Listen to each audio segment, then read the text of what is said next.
Bullets on the battlefield don't discriminate. I am going to have to move a person from point A to point B. It does not matter that 90% of the time I may sit in a chair working behind a computer. Right?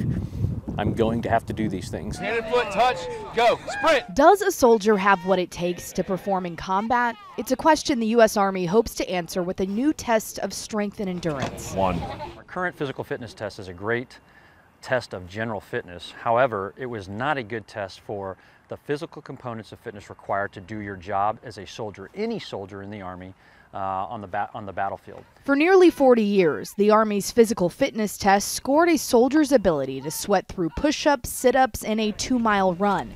But at any given time, 10 to 12% of all soldiers are unable to deploy to combat because of injuries. That rate pushed the Army to revamp the way it's preparing soldiers for warfare. This is going to expose your weaknesses. It exposes everyone's physical fitness weakness. Rolling out this October, the Army Combat Fitness Test will combine 6 gender-neutral tasks. It is harder. But it is not undoable. Each rooted in real-life combat situations or battlefield experience into an hour-long assessment. A little better. Whether this is a deployment to Afghanistan, where we currently have forces that are operating, or a deployment that's an unknown threat sometime in the future, these events measure your ability to be able to carry a litter. They measure your ability to be able to carry somebody that has been injured. Put it. Not as easy as it looks. Staff Sergeant ARROYO is one of the 36 Fort Bragg soldiers taking the test for the first time.